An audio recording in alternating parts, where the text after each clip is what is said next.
We just started a new QuickBooks file with the opening balances from our old file.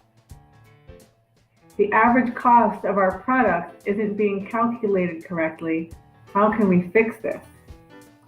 So this is a good one. So first of all, I'm going to emphasize here that I'm going to assume that you're right about the average cost not being calculated correctly.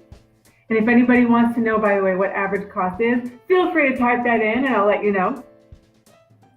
And I want to distinguish average cost from the default cost that you can enter into QuickBooks in order to save you time in data entry.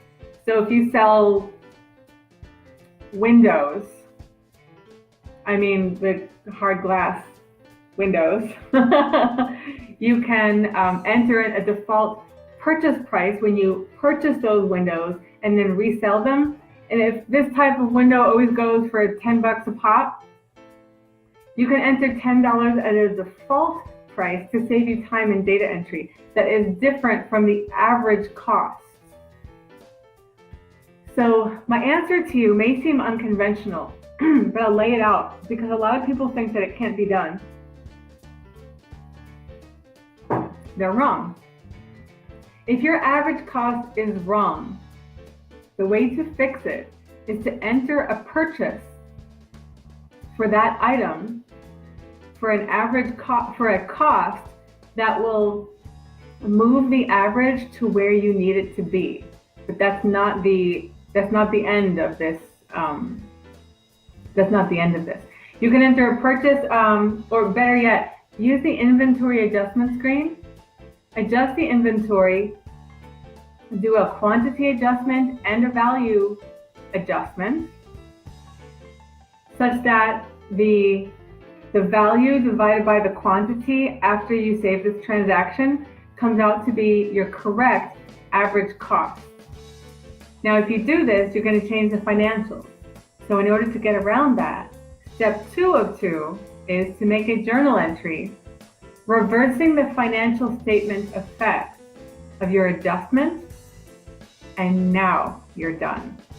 Now, for anybody on this call who's been working with your company's QuickBooks file for a long time or have clients' QuickBooks files for a long time, hey Bonnie, welcome to the show, glad to see you here.